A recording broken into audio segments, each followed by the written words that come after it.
अस्सलाम वालेकुम नाजरीन। तो कैसे हैं आप सब? उम्मीद करता हूँ सभी ठीक ठाक होंगे। तो नाजरीन, आज जो मैं आप दोस्तों को वीडियो दिखाने वाला हूँ, इस वीडियो ने पूरी टिकटॉक पर धूम मचा रखी है।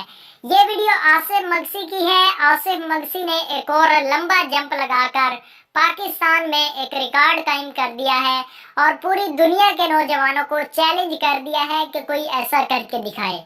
नाजरीन, आज की इस वीडियो को आपने एंड तक लाजमी देखना है और वीडियो को लाइक भी लाजमी से करना है और वीडियो को शेयर भी ग्रुप्स में, व्हाट्सएप ग्रुप्स में लाजमी से शेयर करना है ताकि ये वीडियो पूरे पाकिस्तान में, पूरी दुनिया में देखी जा सके।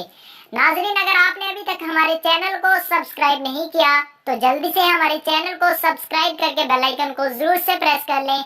आपका एक सेकंड भी नहीं लगेगा।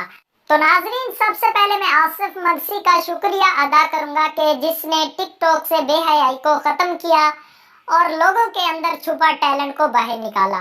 नाजरीन, आसिफ मगसी की वीडियो देखने के बाद काफी लोगों ने वीडियोस बनाई और अपने टैलेंट को बाहर निकाला और लोगों तक पहुंचाया। नाजरीन, हम भी आप दोस्तों के लिए इसी वजह से ऐसी वीडियोस बनाते हैं ताकि आपका टैलेंट भी बाहर आए और आप भी लोगों तक टिकटॉक के ऊपर या यूट्यूब के ऊपर टैलेंट दिखा सके।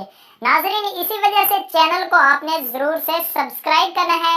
आपने वीडियो को भी कंप्लीट वॉच करना है।